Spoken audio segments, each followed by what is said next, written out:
So what is fascia decompression? In this video, I'm going to share with you what fascia is and what fascia decompression is and how block therapy can help you release the fascia that is holding you out of alignment, which is causing that pain and discomfort.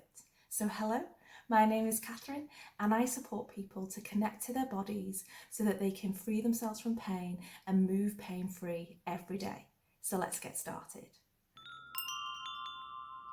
So what is fascia? Fascia is connective tissue and it runs throughout the whole of our body. Its job is to keep us upright. So when we are standing and sitting correctly, our fascia is in the right place and it can function correctly.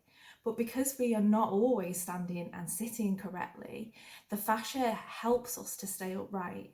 So if we are doing a repetitive movement or standing and sitting in a particular way, so if we're always slumped like this, we're collapsing into the core, our shoulders have come forward, or we always sit cross-legged or shift our weight to one side, or maybe we even have an activity that we repeatedly do on a keyboard, playing a musical instrument, a sport, whatever it might be. It's that repetitive movement or that posture that is constantly in that particular position.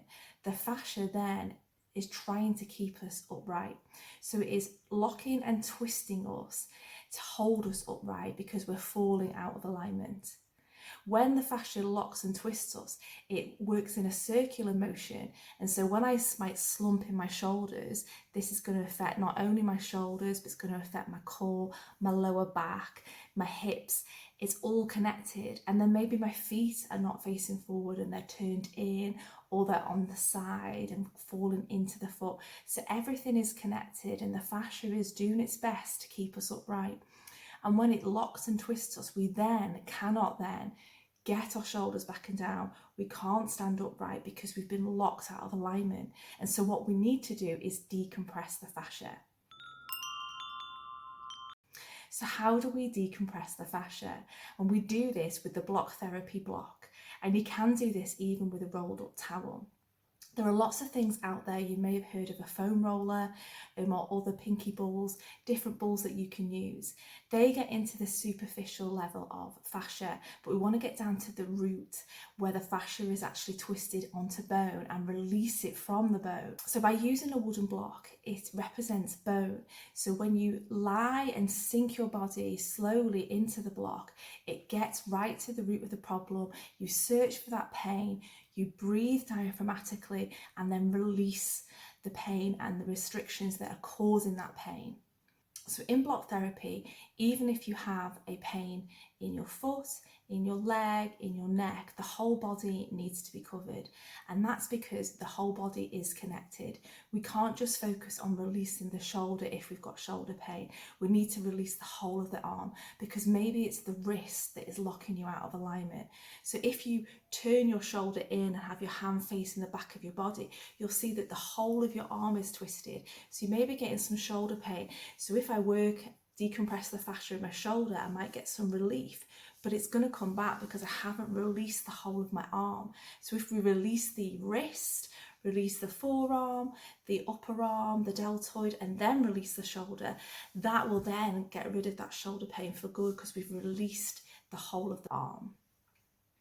Fascia decompression can be painful, but your breath is always your guide.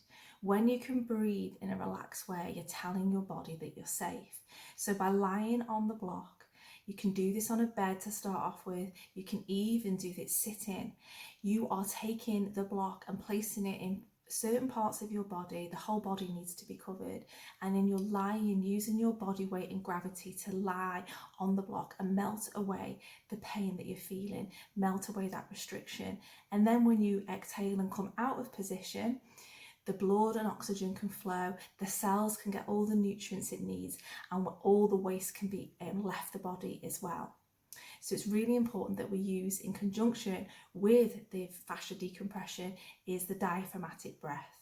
So the first step is always to decompress the fascia, creating that space in the body. And then this next step is to inflate that space. And in my next video, I'll go into more detail about diaphragmatic breathing and how we create that space. So in my description there is a link to join my online classes. In these classes we decompress the fascia throughout the whole of the body. You can use a rolled up towel to start, and you can do this from a chair or even a bed if getting to the floor is not available to you right now.